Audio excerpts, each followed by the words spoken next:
Selanjutnya, sering orang bertanya berapa anak Yakub? Dijawab 12. Salah, anaknya 13. Satunya perempuan. Nah, ini kita juga akan bahas ya, walaupun dia tidak termasuk, hitungannya tidak masuk dalam suku Israel, ya, karena yang dihitung laki-laki. Tapi Dina ini sebenarnya adalah anak perempuan satu-satunya dari Yakub dan Lea. Jadi satu-satunya juga dari Yakub, ya, anak kesayangan lah.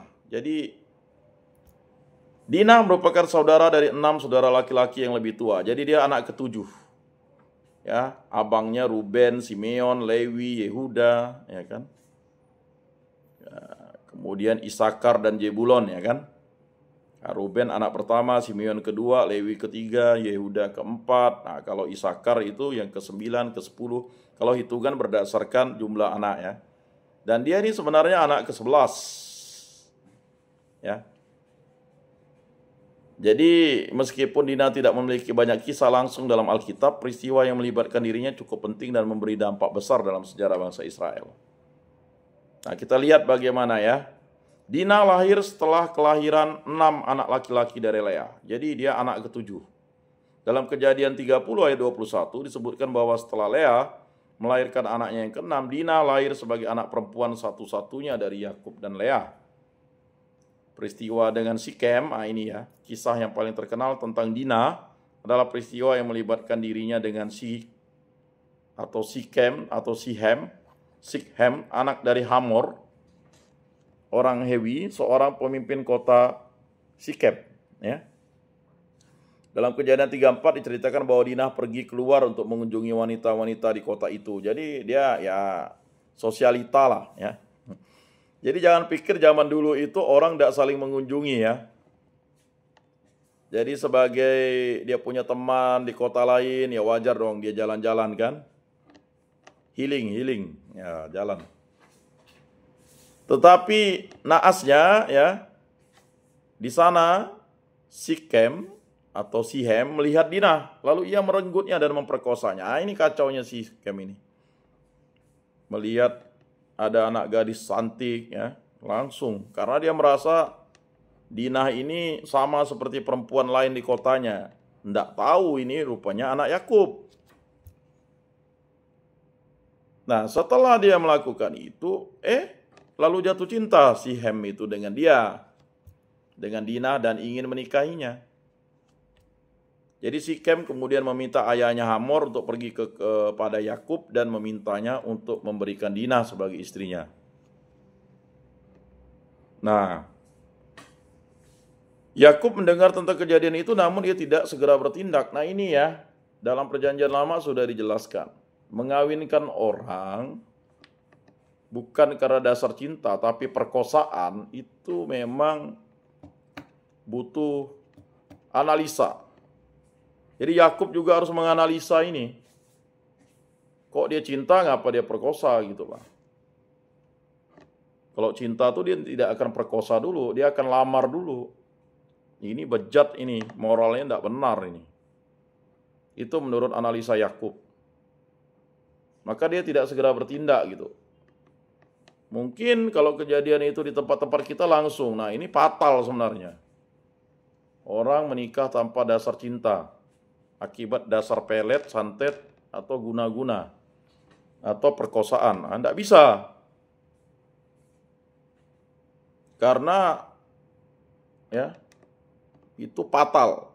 Maka dalam perjanjian lama sebenarnya kalau kita mau belajar tentang moral Kristiani atau moral keadaban, ya tidak bisa.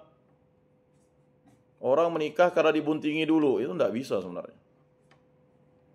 Itu sesuatu yang jahat dan harus kita bertobat di hadapan Allah. Nah, ini harus paham nih. Banyak sering kejadian nih. Kayaknya gereja Katolik itu memandang kemurnian, keperawanan dan kepercayaan itu sebagai sesuatu yang luhur yang harus dipersembahkan kepada Tuhan Yesus. Barulah ya, orang itu bisa menjadi suami istri karena saling mencintai, bukan karena hawa nafsu. Makanya pemeriksaan kanonik itu sangat ketat di gereja Katolik untuk mendengarkan penjelasan. Dan biasanya kanonik itu biasanya di paroki si calon perempuan, calon pengantin perempuan. Nah, jadi dia tidak segera bertindak, dia mikir dulu nih, menganalisa dulu. Yakub ini kan karena dia sudah cukup umur, dewasa, dan dengan perjalanan panjangnya, dia tahu ini apakah trik atau penipuan, karena Yakub sendiri itu sang jagonya. Ya, maka Yakub disebut sang penipu kan. Namun anak-anak Yakub terutama Simon dan Lewi marah karena tindakan Sikem. Marah dong terhadap saudara perempuan mereka. Ya siapa sih tidak marah? Ya kan, kalau terjadi dengan saudara perempuan kita kan, kelakuan bejat ini. Tetapi kok ada juga ya, kalau dia boleh melakukan ke orang, tapi kalau dia anak gadisnya atau saudara perempuannya digitukan.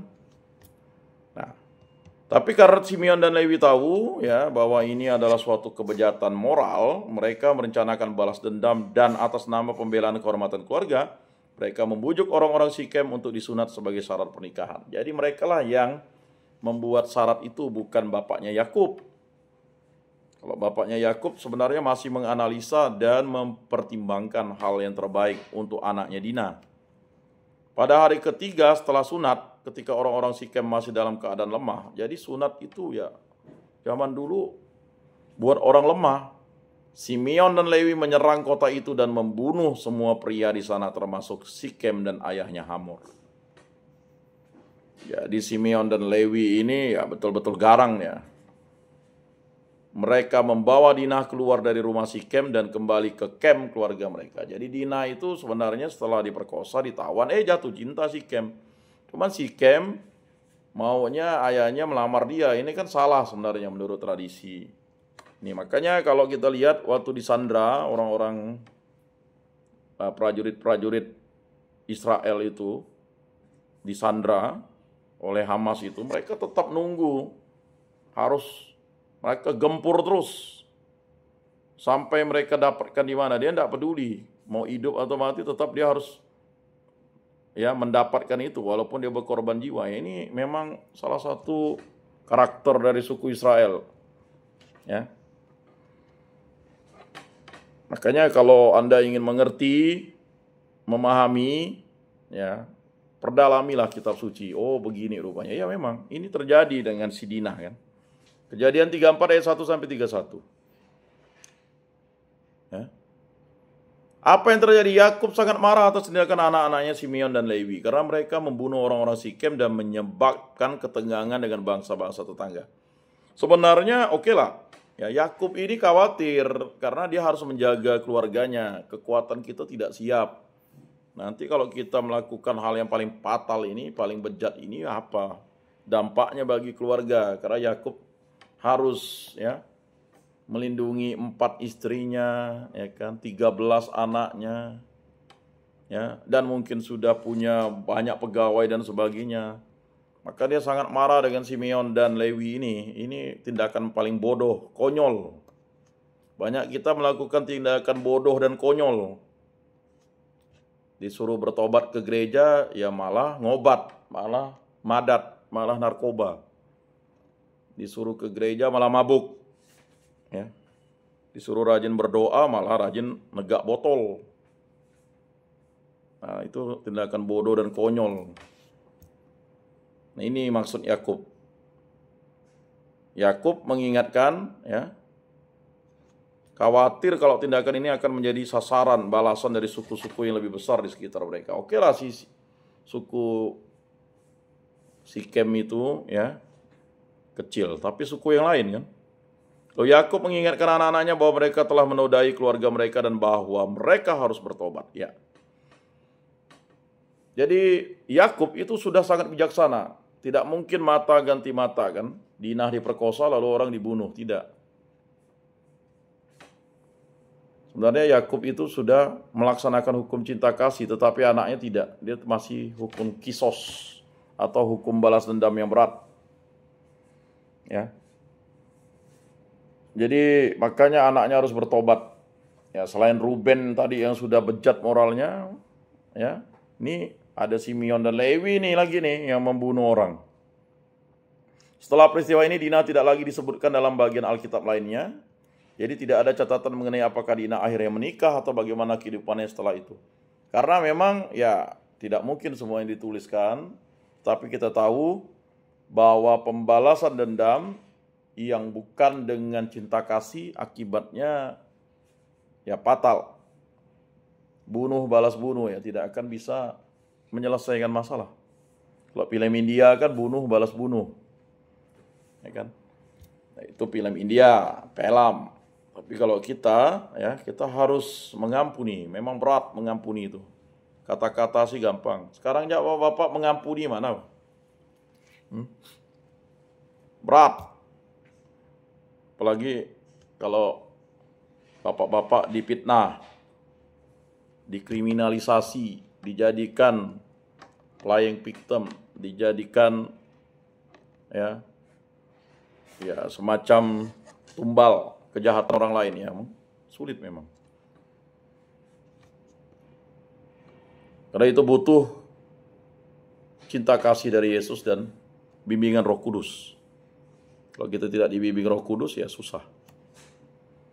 Nah, beberapa penafsiran dan tradisi mengatakan bahwa Dina mungkin tinggal bersama keluarga Yakub setelah peristiwa itu, tetapi detail tentang kehidupannya setelah kejadian tersebut tetap tidak diketahui.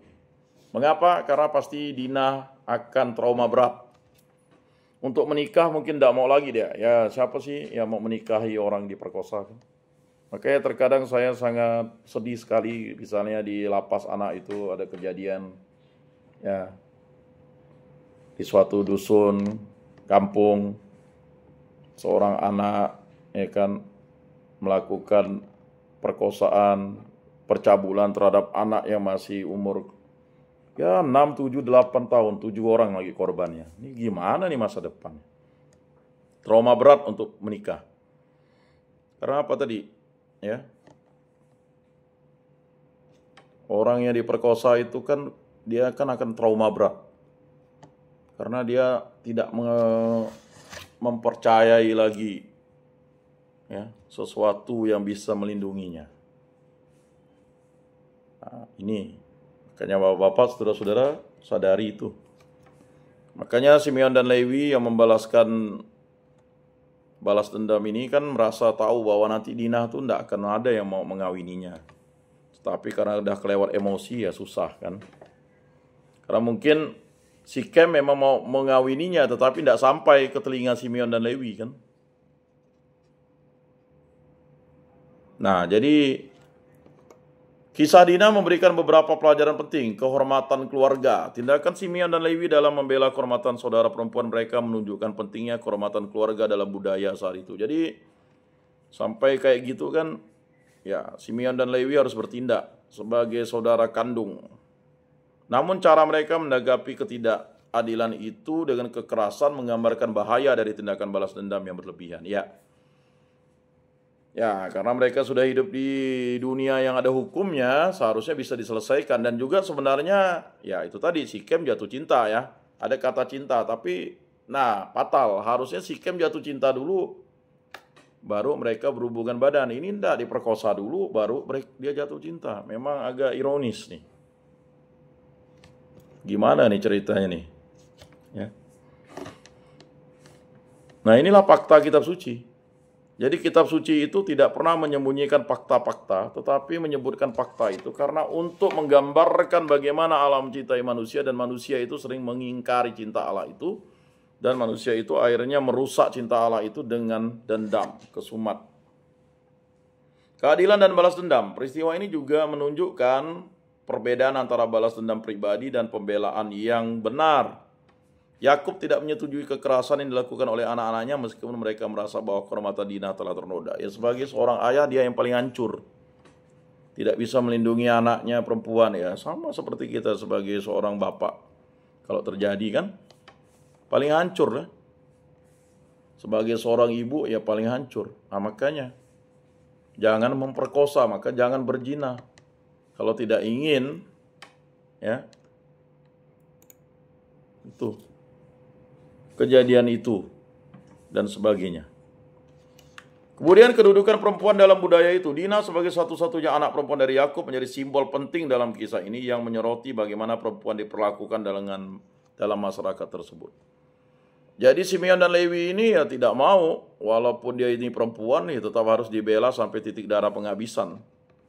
Yakub sadar bahwa Dinah ini ya tidak akan lagi dinikahi orang karena sudah juga yang mau menikahi juga mati, kan begitu. Siapa?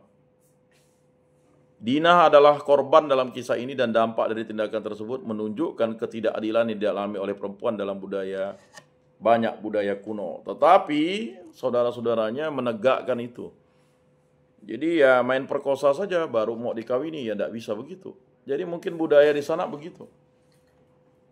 Kalau kita suka dengan perempuan tanpa dengan adanya perkenalan, dengan adanya menunjukkan kebaikan, rasa hormat, pokoknya beri dulu lah, masalah nanti dia mau dengan ini kacau. Susah. Kemudian dalam tradisi Yahudi dan beberapa tradisi lainnya, kisah Dinah sering digunakan sebagai bahan refleksi mengenai bagaimana keluarga harus menjaga satu sama lain. Nah jelas, dicek anaknya kemana, dengan siapa, ya wajar. Tapi jangan berlebihan, kan begitu. Sehingga membuat trauma berat dan sebagainya ya. Dia bergaul dengan siapa, pacaran dengan siapa. Nah ini, jangan sudah kejadian, sudah bunting, barulah marah dengan anaknya, dipelasah anaknya, diusir. Tidak bisa begitu. Sebagai orang tua Kristiani, justru dilindungi anaknya. Bukan malah diusir, dipelasah, disuruh kawin dengan orang itu. Padahal dia tidak cinta. Mungkin dikasih obat penenang, tidak tahu. Apalagi kalau anak-anak di bawah umur harus dilaporkan ke kepolisian. Biar yang melakukan itu, ya sama seperti di lapas anak itu kan. Saya bertanya, mengapa? Oh, karena kasus pencabulan Pak. Nah itu resiko. Saya nanya dengan pelakunya, kalau kamu melakukan itu, orang melakukan itu kepada anak gadismu gimana? Terima enggak? Enggak terima. Lah ngapa kau lakukan? Nah ini terkadang, ya kalau saya menyuluh itu langsung to the point saja, tidak mau saya tutup-tutupi Bapak saudara-saudara yang terkasih. Ya kalau mohon maaf jika ada pelaku atau apa, tetapi sadari trauma berat yang dialami korban itu akan berdampak bagi seumur hidup. Kita bisa bertobat, sedangkan korban gimana? Bisa gila atau mati bunuh diri dan sebagainya. Minum baygon, karena saya pernah dialog dengan ya sebenarnya dia melakukan itu suka sama suka, tapi lama-lama si laki-lakinya tidak mau terima. Akhirnya dia mau minum baygon. Ya. Dan teganya ya itu tadi. Ngeri. Padahal bapak mamanya guru agama si laki-laki ini. Dia aktif di gereja. Tapi kelakuannya bejat. Banyak terjadi. Kalau ini kejadiannya gimana? Atau kita jadi predator atau monster? Ya kan? Jadi yang mau kita dalami itu adalah mari kita menjadi pribadi yang penuh kasih. Nah, jadi bagaimana hubungan antara individu harus diperlakukan dengan kehormatan dan rasa hormat. Ini tidak bisa kita ya tidak menghormati ya. Makanya kadang ya itulah dunia ini menggoda kita, hawa nafsu menggoda kita, setan dan iblis juga. Berat. Dinah adalah sosok yang memiliki kisah tragis dalam Alkitab. Sebagai anak perempuan satu-satunya dari Yakub dan Leah, peristiwa yang melibatkan dirinya dengan Sikem atau Sihem menjadi bagian penting dalam narasi keluarga Yakub. Meskipun Dinah tidak banyak disebutkan setelah kejadian tersebut, kisahnya mencerminkan tema-tema besar tentang kehormatan keluarga, keadilan, peran perempuan dalam masyarakat pada waktu itu. Ya, makanya kita harus menghargai perempuan karena ibu kita perempuan. Ya, wajib ya melindungi anak gadis kita, melindungi saudara perempuan kita, tetapi tidak melakukan tindakan-tindakan kekerasan ketika hal-hal itu terjadi. Justru kita melakukan upaya hukum, penegakan hukum. Nah, jangan malah, dan juga kita harus memberikan perhatian penuh terhadap korban. Terkadang kita akhirnya menyalahkan, tidak bisa. Orang yang sudah terluka lalu kita lukai lagi. Kadang kan ada orang tua, mohon maaf misalnya, lihat anaknya begitu, dipelasa, ditampar, dipukuli, itulah. Tidak mau dengar kata orang, tidak bisa. Justru kita harus memberikan perlindungan, itu udah kejadian. Jangan orang sudah jatuh, ditimpa tangga, kena paku, kena cat, kena timpa tangga lagi, ya kan? Lalu patah tangan, patah tulang, dan sebagainya. Itu bukan penegakan ini, tetapi justru kita harus memberikan perlindungan pada orang-orang yang mengalami trauma berat seperti perkosaan atau ya korban-korban perampokan, pembunuhan, pelecehan seksual dan sebagainya. Makanya mari ya kita membangun komitmen untuk menjadi agen cita kasih dalam keadilan dan perdamaian. Demikianlah penyuluhan kita pada kali ini. Mohon maaf jika ada hal-hal yang mungkin menyinggung bapak-bapak, saudara-saudara, tetapi saya harus menyampaikan ini sebagai bentuk rasa empati dan simpati terhadap korban dan juga terhadap banyaknya korban kekerasan seksual yang ada di muka bumi ini ya. Dan ini menjadi suatu trauma berat bagi para korban. Pelakunya mungkin bisa menyesal dengan sangat sungguh, tetapi korbannya bisa berakhir dengan kematian yang menyakitkan. Mari kita bersyukur atas rahmat Allah. Mari kita tutup dalam doa. Dalam nama Bapa dan Putra dan Roh Kudus. Amin. Allah Tritunggal Yang Maha Kudus, kami sadar bahwa kami banyak kelemahan dan dosa. Tapi kami mohon bimbingan dan perlindungan penyertaan-Mu dalam setiap langkah hidup kami, terutama kami di tempat ini. Semoga kami tetap hidup dalam firman-Mu, mengikuti firman-Mu. Begitu sulitnya dalam kehidupan kami di tempat ini. Engkau tahu apa yang kami rasakan. Begitu juga rasanya jauh dari keluarga, jauh dari istri, jauh dari anak-anak, jauh dari orang tua, jauh dari kerabat dan detolan, dan bahkan mungkin kami akan dikucilkan. Tetapi kami yakin dan percaya, dengan bilur-bilur-Mu Engkau menyembuhkan kami, dengan darah-Mu Engkau menyucikan kami kembali, dengan tubuh-Mu Engkau menyelamatkan kami. Dengan salib-Mu Engkau memberikan kami kekuatan bahwa apa yang kami dapatkan hari ini bukanlah suatu siksaan, tetapi suatu keselamatan untuk menyadarkan kami kembali bahwa rahmat kasih-Mu begitu besar kepada kami. Berkatilah saudara-saudara kami atau kawan-kawan kami yang belum hadir pada kesempatan ini, semoga di lain kesempatan dapat hadir. Bimbinglah dan berkatilah kami, dan pulihkanlah kami dari sakit penyakit jika kami memiliki penyakit, baik penyakit mental maupun penyakit badan. Dan juga untuk para istri kami, para anak-anak kami, para menantu kami, para cucu kami, para orang tua kami, dan saudara-saudari kami, agar mereka diberikan kekuatan dalam menghadapi cobaan yang kami alami ini. Semua ini kami serahkan dengan peraturan Tuhan kami Yesus Kristus yang hidup dan meraja kini dan sepanjang segala masa. Amin. Dalam nama Bapa dan Putra dan Roh Kudus. Amin. Salam, salam kasih, damai dan sejahtera. Tuhan memberkati, menyertai dan melindungi. Salve.